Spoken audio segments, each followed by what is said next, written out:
First is crown. இது தாங்க ராஜா மேல இருக்குது. ராஜா மேல என்ன இருக்கு? கிரீடம் இருக்கிறது. ரெண்டாவது என்ன இருக்கு? வஸ்திரம் இருக்கிறது. மூணாவது செங்கோல்.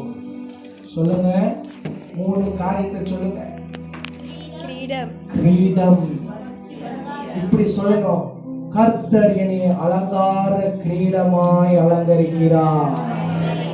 ப்ராஃபெட்டிக்கா சொல்லணும், ப்ராஃபெட்டிக்கா சொல்லணும். தலையில விழுந்த கிரீடத்தை மறுபடியும் கர்த்தர் என்னை அலங்கரிக்கிறார். ஏன்னா ராஜாதி ராஜாவின் பிள்ளை உன்னை அலங்காரமாய் உன்னை அலங்கப்படுத்தி உன்னை அரண்மனையில கொண்டு போய் வைப்பாராக. ராஜாக்கு இரண்டாவது அடையாளம் என்ன காரியம் இருக்குது? வஸ்திரம். சொல்லுங்க, கர்த்தர் எனக்கு மகிமையான அலங்காரமான வஸ்திரத்தினால உடுத்துகிறார். மூணாவது, கரத்திலே செங்கோலை கொடுக்கிறார். அல்லேலூயா. செங்கோலுக்கு என்ன தெரியுமா அர்த்தம்? அதிகாரம், அத்தாரிட்டி. எதுல திரும்ப நீங்களும் நான் அத்தாரிட்டி காமிக்கணும்? ஜெபத்துல ஒரு அத்தாரிட்டி. சூழ்நிலை நம்மளை எதிர்நோக்கி வருது, take an authority. அது தாங்க ராஜாதி ராஜாவின் பிள்ளை. இயேசு கிறிஸ்து மேல முள் கிரீடத்தை வச்சாங்க. ஆனா மூன்றாவது நாள் அவர் உயிரோடு எழுந்த பொழுது அவர் மறுபடியும் ராஜாதி ராஜாவாக மாரநாதவாக மறுபடியும் வராரு. சாதாரணமா வரல, அலங்கார ஒரு கிரீடத்தோடு வராரு.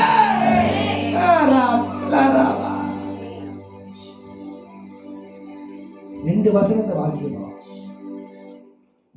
சங்கீதம் 72:1-2.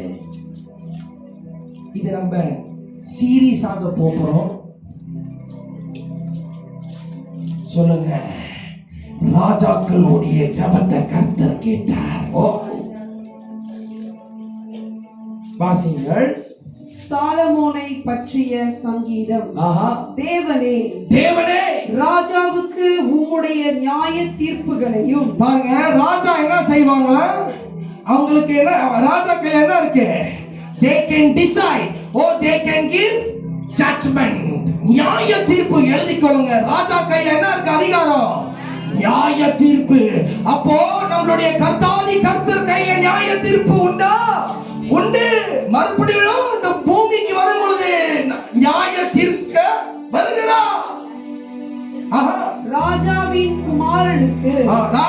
குமாரனுக்கு உம்முடைய நீதியையும் கொடுத்தருளும். இரண்டாவது, அவர் நியாய தீர்ப்பு மட்டும் செய்யல, ராஜா நீதியும் அளிக்க விரும்புகிறார். நான் விசுவாசிக்கிறேன், இந்த சீரீஸ் முடிஞ்ச பின்பு அநேகர்களுக்கு நீதியை கர்த்தர் வழங்க பண்ணுவார். ஹல்லேலூயா.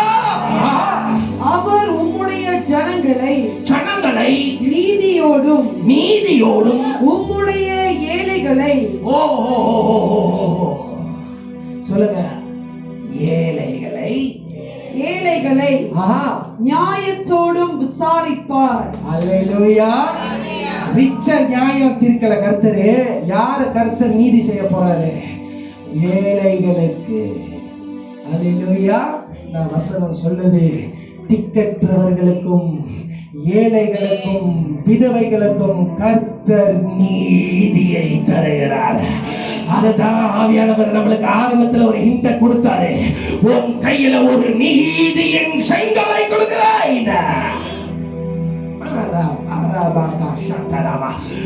அடுத்த ஒரு வசனம், நீதிமொழிகள் 21:1. Proverbs 21:1. ராஜாவின் இருதயம். பாருங்க, ராஜாவின் இருதயம். வா, இதுதான் பியூட்டிஃபுல். கர்த்தரின். நீங்க எல்லாரும் திருப்பி கொள்ளணும். இந்த வசனம் தான் பியூட்டிஃபுல். மூணு காரியத்துக்கு கர்த்தர் சொன்னார்ல வசனத்துல. என்னது? ஒண்ணு சொல்லுங்க, ஃபர்ஸ்ட் என்னது? கிரீடம் இல்ல. 72:1-2. நியாய தீர்ப்பு. ராஜாக்கள் என்ன இருக்கு? நியாய தீர்ப்பு. இரண்டாவது நீதி. மூணாவது ஏழைகளுக்கு நியாயத்துக்கு விசாரிக்கிறவராய் இருக்கிறார். ஆமென். But on the fourth point, it is the beautiful one. ராஜாவின் இருதயம். ஓ, ராஜாவின் இருதயம் கர்த்தரின் கையில், கர்த்தருடைய கையிலே கால்களை போலிருக்கிறது. ஆஹா, அதை தமது சித்தத்தின்படி ஆஹா, அவர் திருப்புகிறார். hallelujah. The king's heart in the Lord's hand. அமருங்க.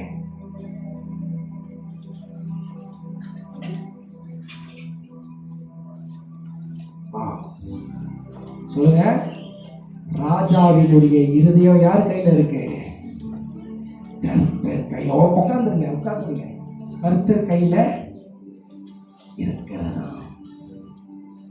கர்த்தர் டிசைட் பண்ணுவாரு. கர்த்தர் டிசைட் பண்ணுவாரு. இந்த ராஜா என்ன டிசிஷன் எடுக்கணும்?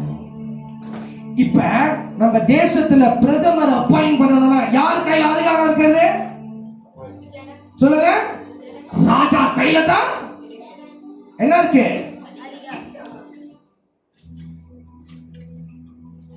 அல்லேலூயா. அப்போ நம்ம கையில என்ன அதிகாரம் இருக்கு? மலையை பார்த்து விலகணும்னு சொன்னா மழை விலகும். அதிகாரம். கிரீடம் எப்படி தெரியுமா கிடைக்கும்? அனுதினமும் சிலுவையை சுமக்கிறவர்களுக்கு தான் அந்த கிரீடம் உண்டு. பாடுகளை சுமக்கிறவங்களுக்கு தான் கிரீடம் உண்டு. உன்னை உடைச்சி வைக்கிறானே, உன்னை அனுதினமும் உடைக்கிறானே, அவனுக்கு தான் கிரீடம் உண்டு. உன்னை பார்த்து பின்னால உருவ குத்துறானே, மனுக்கு உருவ குத்துறானே, உனக்கு தான் கிரீடம் உண்டு. எனக்கு தான் கிரீடம் உண்டு.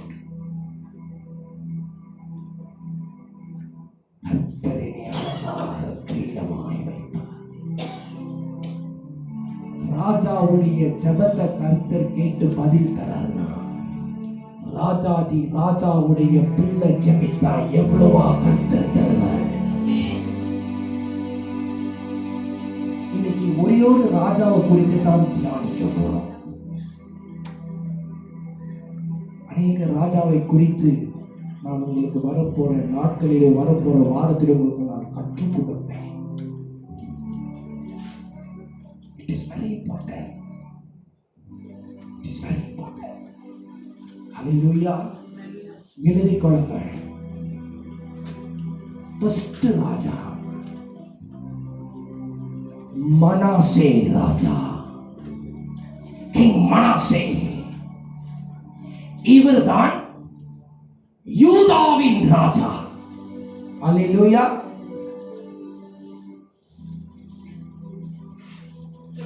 இவருடைய முகவரி தருகிறேன், அப்படி கொஞ்சம் எழுதிட்டு வாங்க. இவர் எசேக்கியா ராஜா மரித்த பின்பு 12 வயதுல, யோசிச்சு பாருங்க, 12 வயதுல ராஜா உட்கார முடியுமா? அவன் டிசிஷன் எடுக்க முடியுமா? அவன் எப்படி ஜட்ஜ்மெண்ட் கொடுப்பான்? அவன் எப்படி ஒருத்தங்களுக்கு நீதி செய்வான்? 12 வயதுல எசேக்கியா ராஜா மரித்த பின்பு எசேக்கியா ராஜாவுடைய மகன் ஹெப்சிபாவுக்கு பிறந்தது மனாசே. 12 வயதுல அவர் பதிவெடுக்கிறார். எழுதிக் கொள்ளுங்க, முக்கியம். Giving my introduction. Hallelujah. ஆனா இந்த மனாசே ராஜாவுக்கு இறுதியில ஒரு பியூட்டி அவனுக்குள்ள இருந்துச்சு. உங்களுக்கு நான் பிற்பாடு உங்களுக்கு நான் காட்டி கொடுக்கிறேன். I will teach you. But we must see the introduction, the fall of King Manasseh. எழுதிக் கொள்ளுங்க. அவருடைய வீழ்ச்சி.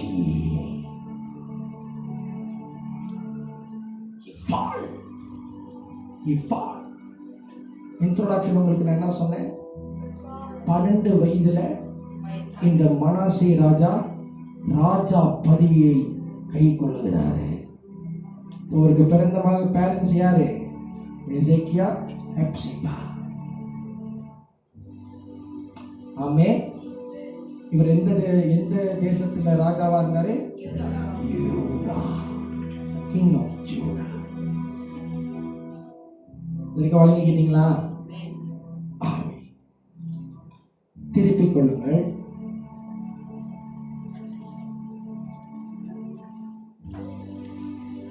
ரெண்டு நாளாகமம்.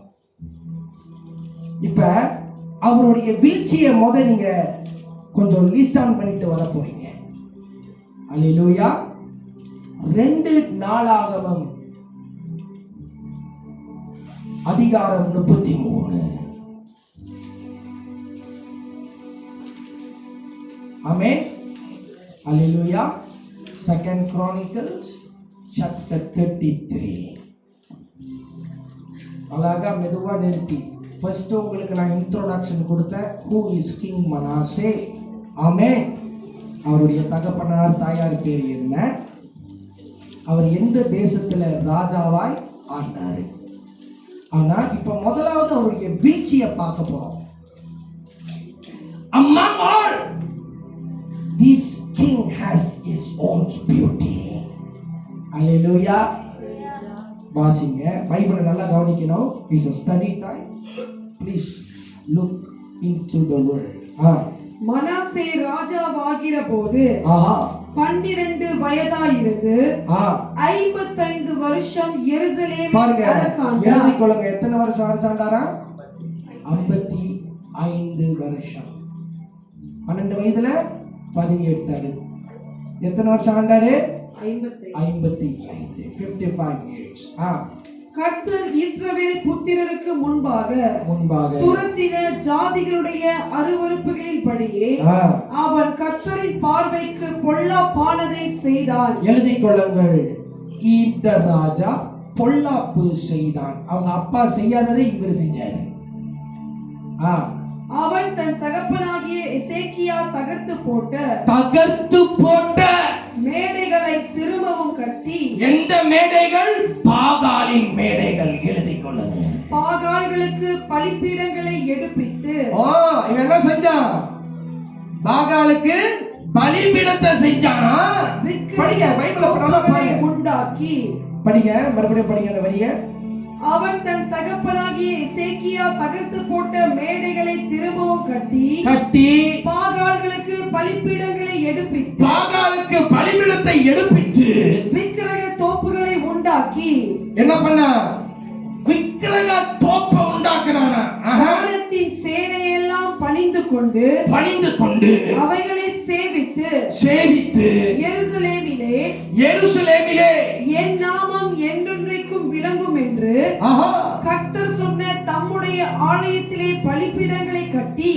எந்த இடத்துல போய் பலிபீடம் செஞ்சாங்க? கர்த்தருடைய ஆலயத்துல பாகாலுக்கு பலிபீடம் செஞ்சாங்க. யாரு? மனாசே ராஜா. கர்த்தருடைய வீட்டில் அவன் என்ன செஞ்சான்? அப்போ கர்த்தருக்கு இங்க கோபம் வரும். ஆசிங்க. கர்த்தருடைய ஆலயத்தின் 2 பிரகாரங்களிலும் வானத்தின் சேனைகளுக்கெல்லாம் பலிபீடங்களை கட்டினான். என்ன பண்ண? பலிபீடத்தை கட்டினானாம். அவன் இன்னும் குமாரரின் பள்ளத்தாக்கிலே தன் குமாரரை தீ மிதிக்க பண்ணி. அவனுடைய குமாரன் பேர் என்ன? கண்டுபிடிச்சிருங்க பாப்போம்.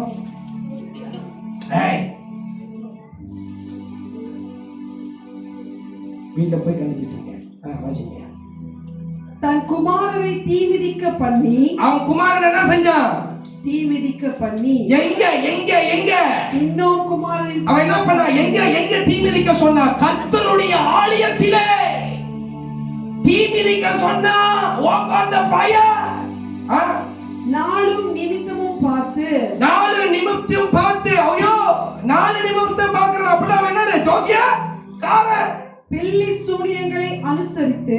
பில்லி சூனியத்தை அனுசரித்தானா? எங்க திரும்ப இதெல்லாம் நடக்குது? கர்த்தருடைய ஆலயத்துல நடக்குது.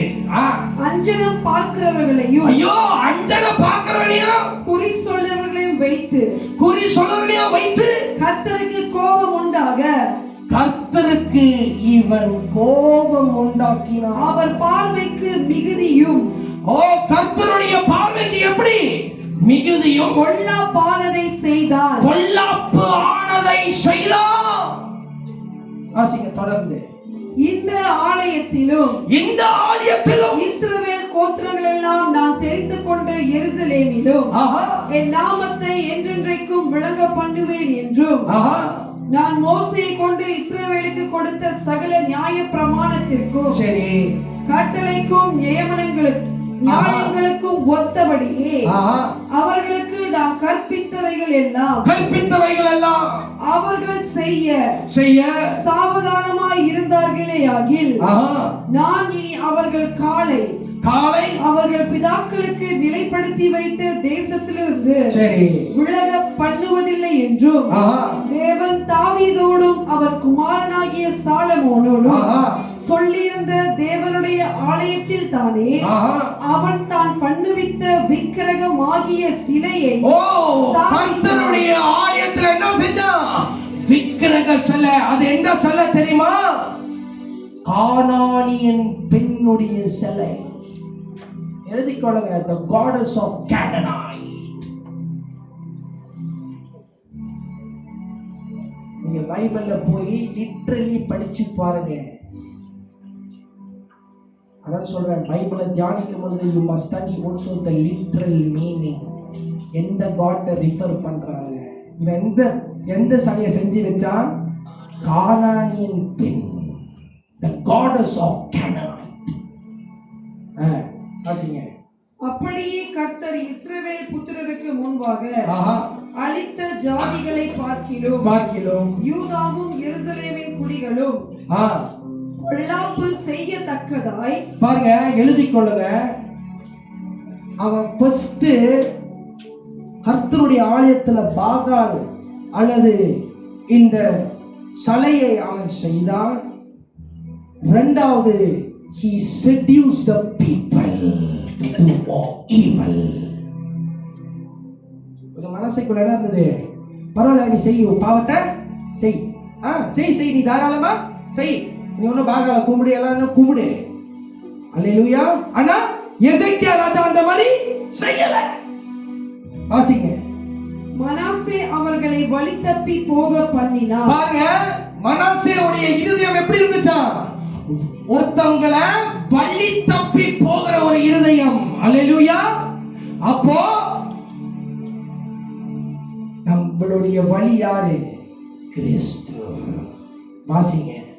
கர்த்தர் மனாசேயோடும் அவனுடைய ஜனத்தோடும் பேசின போதிலும் அவர்கள் கவனிக்காதே போனார்கள். பாருங்க, இந்த ஜனம் என்ன பண்ணுச்சு? சரி, மனாசே சொல்றானே, உன்னை செட்யூஸ் பண்றவனே, நீ போய் ஒண்ணு பாவத்தை செய்யி, போய் இத கும்பிடுன்றானே. ஆனா ஜனங்களுக்குள்ள என்ன வரல? தெளிவு வரல. என்ன வரல? தெளிவு வரல. இப்போ நீங்களும் நானும் நல்லா ஜெபிக்கிறவர்களா இருக்கிறோம்.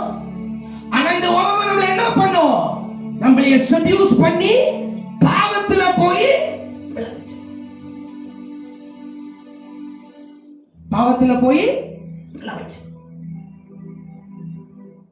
நம்ம எது தெரியுமா ரொம்ப கவனமா இருக்கணும்? எழுதிக்கொள்ளுங்க. 2 கூட்டத்தாரோட ரொம்ப கவனமா இருக்கணும். ஒன்று, occasional friends. இவங்க என்ன தெரியுமா பண்ணுவாங்க? வா இங்க போலாம், வா அங்க போலாம், வா இங்க சாப்பிடலாம், வா இதை என்ஜாய் பண்ணலாம். அதுக்கப்புறம் உங்களுக்கு எனக்கும் டாடா பாய் பாய். இந்த கூட்டத்தார் நம்மளுக்கு வேணாம். we don't want occasional friend. ஏன்னா இந்த ஃப்ரெண்ட் தான் நம்மளுக்கு தவறான ஆலோசனை கொடுக்கும். மனசே மாதிரி ஒன்னும் பாவத்தை செய்யி, வழி தப்பி போ, ப்ரே பண்ணாத, பைபிள் படிக்காத, உன் இஷ்டத்துக்கு நீ தாளம் போடலாம், நீ இஷ்டத்துக்கு நீ என்ன வேணாலும் செய்யலாம். ஆனா நீங்களும் நானும் யாரு? ராஜாதி ராஜாவின் பிள்ளை. இரண்டாவது ஒரு ஃப்ரெண்ட்ஸை எழுதி கொள்ளுங்க.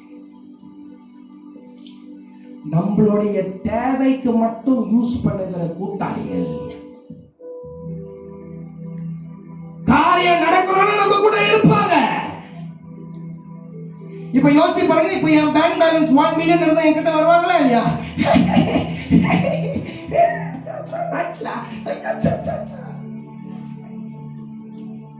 ஏன்னா உங்களுக்கு பேங்க் பேலன்ஸ் 1 மில்லியன் இருக்கு. ஆனா அதே பேங்க் பேலன்ஸ் முடிஞ்சு 1 மில்லியன் இருக்கிற வரைக்கும் உனக்கு 1000 தடவை போன் அடிப்பேன். நம்மளும் தர்ம புத்திரங்க மாதிரி, ஐயோ I'm so kind of you la. அந்த 1 மில்லியன் பேங்க் பேலன்ஸ் எனக்கு முடிஞ்சிட்டுன்னு வச்சீங்க, என்னடா போனே காணோம், there is no call la. இந்த கூட்டாளியும் நம்மளுக்கு ரத்து செஞ்சிடணும். என்ன செஞ்சிடணும்? ரத்து. ஏன்னா இதெல்லாம் என்ன செஞ்சிடணும்? நம்மளுடைய பாவத்துல போய் பிள்ளை வைக்கிற கூட்டம். மூணாவது ஃப்ரெண்டு தாங்க நம்மளுக்கு முக்கியம். நம்மளோட ஒரு நல்ல உடன்படிக்கை வைக்கிறாங்களே, the covenant friend. நம்மளுக்கு நல்ல புத்தி ஆலோசனை சொல்றான் தெரியுமா? உன் கட்ட கையில இருக்குதோ இல்லையோ உன் கூட ஸ்டிக் பண்ணி உனக்கு சொல்றான் தெரியுமா?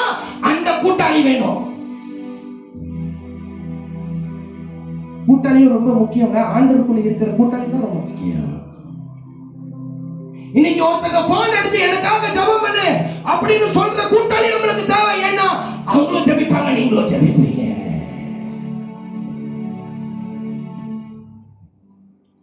அப்படித்தாங்க தாவீது யோனத்தானும் இருந்தான். யோனத்தானுக்கு தெரியும் தாவீது அடுத்த ராஜானே, சவுலுக்கும் தெரியும் தாவீது அடுத்த ராஜானே.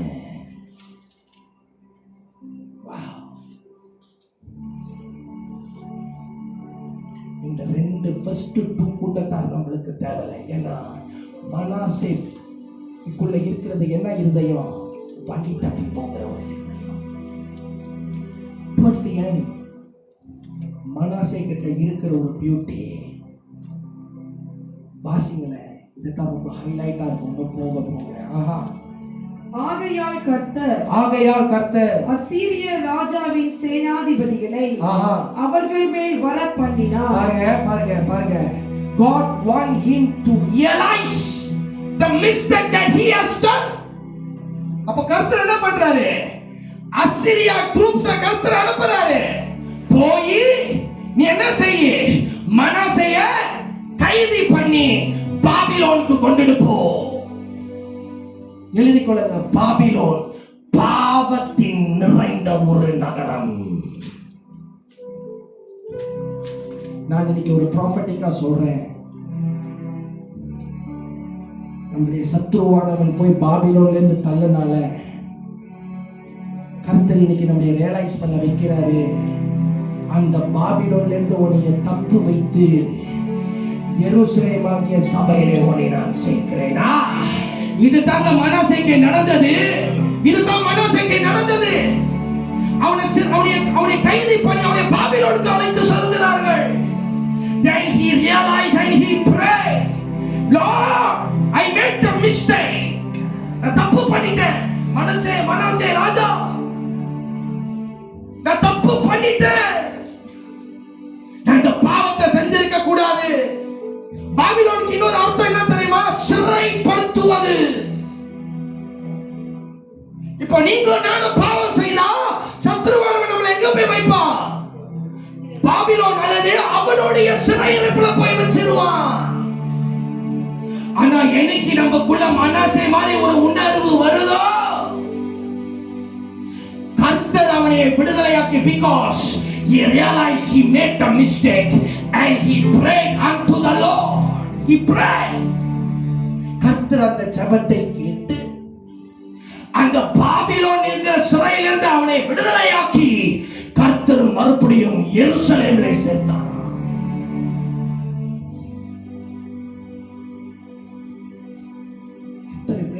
விஷயம் புரியுது நமக்கு தெரியல. நம்மளை அநேக நேரத்துல அறியாம சத்துருவானவன் நம்மளை கேப்சர் பண்ணி போய் பாபிலோன்ல வைக்கிறான். கர்த்தர் நம்மளுக்கு ஒரு பாயிண்ட் கொடுக்கும் பொழுது ஒரு ரியலைசேஷன் கொடுக்கிறாரு. இல்ல இல்ல இல்ல நீ சிறையிருப்புல இருக்க, வா வெளியே வா வெளியே வா. அப்போ கர்த்தர் நம்மளை என்ன பண்ண வைக்கிறாரு? ஜெபிக்க வைக்கிறாரு. ஜெபிக்க வைக்கும் பொழுது அந்த பாபிலோன் என்கிற சிறையிருப்பை கர்த்தர் அறுத்து எறியும் பொழுது கர்த்தர் எருசலேம் ஆகிய சபையில கர்த்தர் நம்மளை நாட்டுகிறார் என்ற வசனம் சொல்லுது. ஓ கர்த்தருடைய வீட்டில நீ தான் ஒளிவு மரம், நான் தான் ஒளிவு மரம்.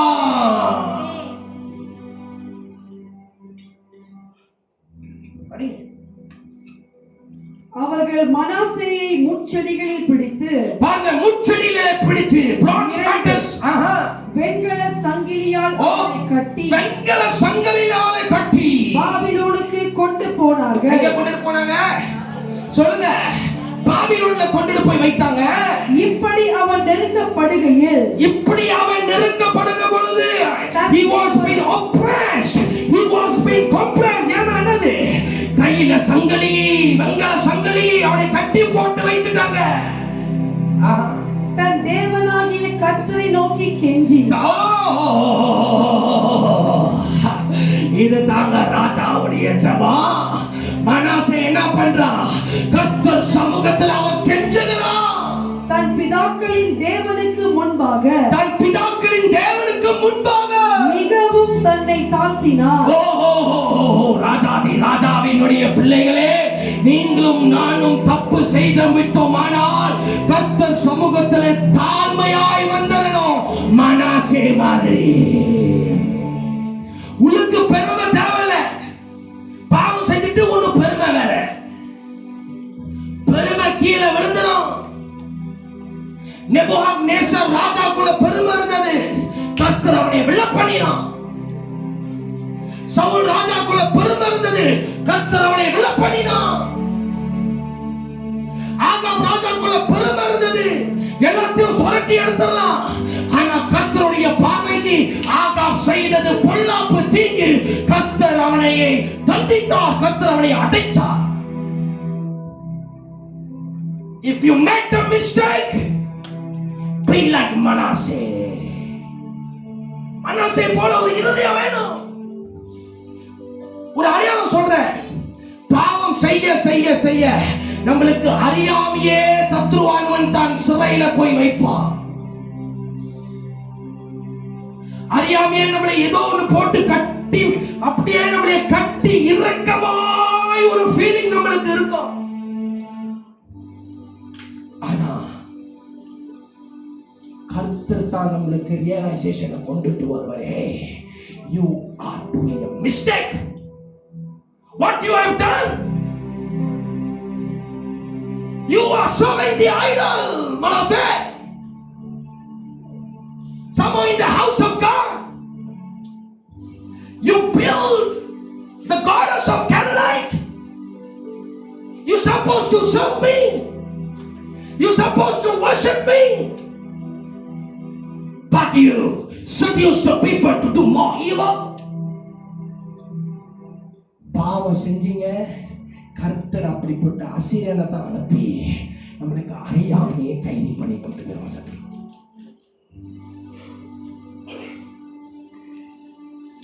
ஜெபத்துல ஒரு ஒரு பாயிண்ட சொல்லி தரேன். ஆண்டவர் சமூகத்துல கெஞ்சுங்க. Beg, don't beg for money. Hello, beg for the mercy. வசனம் என்ன தெரியுமா சொல்லுது? தேடி பாருங்க. Mercy is better than sacrifice. Ask for mercy, not for sacrifice. பலிக்கு நம்ம விரும்ப கூடாது, இரக்கத்துக்கு தான் விரும்பணும். ஒரு தூக்கு கைதி அவன் போய் மன்றாடனால அவனுக்கு தூக்குல இருந்து தப்பு வைக்கிறாங்களா? நோ. அதுதான் the judge கொடுக்கிற நியாய தீர்ப்பு. Because the sin that you have done lead you to become, or lead you to hang of death. உங்களுக்கு தெரியுமா எத்தனை தூக்கு கைதிகளை எவ்ரி டே மன்றாடுறாங்க, பெட்டிஷனை போடுறாங்க.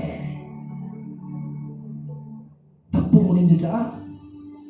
எத்தனையோ நம்மளுடைய தேசத்துல எத்தனை பேர் தூக்கு கைதிங்க ரட்சிப்பை இழந்துட்டாங்க. மனசேவை போல அவங்க கெஞ்சினாங்களா ஜெபத்துல? ஆனா சொல்றதுக்கு ஆள் இல்ல, அவங்களுக்காக ஜெபிக்கிறதுக்கு ஆள் இல்ல. ஆனா கர்த்தர் நம்மளுக்கு ஆலயத்தை கொடுத்து ஜெபிக்க வைக்கிறாரு. ஏன் கெஞ்ச வைக்கிறாரு? எனக்கு பணி தேவையில்ல, என் கிட்ட இருந்து ஒன்னியோட தேவை, இறக்கத்தை கேளு. மனாசே கெஞ்சினான், அவன் கர்த்தரிலிருந்து அவனது கர்த்தருடைய பார்வையிலிருந்து என்ன பெற்றான்? இரக்கம் பெற்றான், தயவு பெற்றான். அதனால கர்த்தர் அவனுடைய பாபிலோனிய சிறை இருப்பை கர்த்தர் உடைத்து அவனுடைய எருசலேம்ல கொண்டு போய் வச்சார். ஜெபத்துல கெஞ்சுகிற இருதயம்.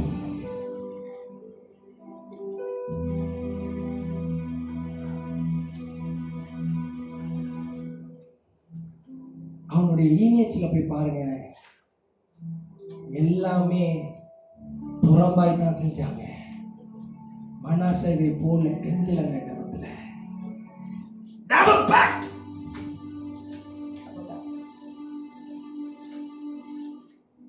அவனுடைய வம்சாவளியில பாருங்க, எசேக்கியா முடிஞ்சு அப்படியே வரும், படிச்சு பாருங்க.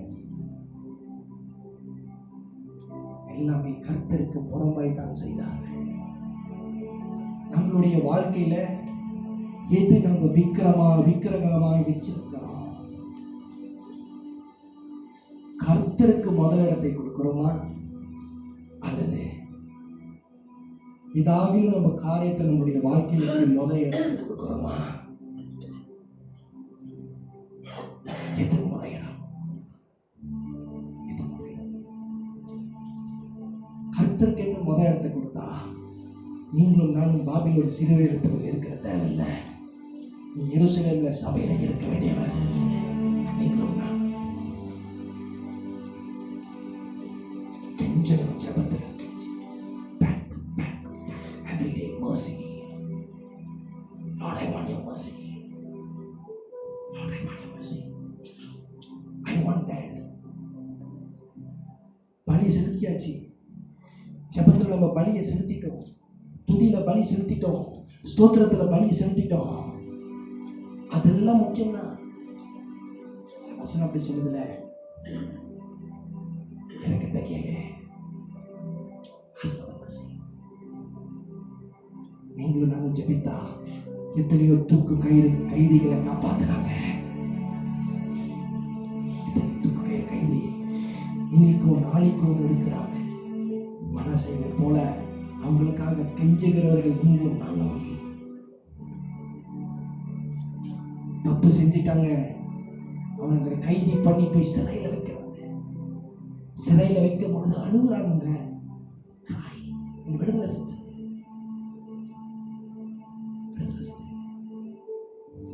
பாவத்தை அவனை சிறையில போய் வச்சிடும். அந்த சிறை தான் பாபிலோன் சிறை. அந்த பாபிலோன் தான் பாவத்தின் நகரத்தின் நகரம்.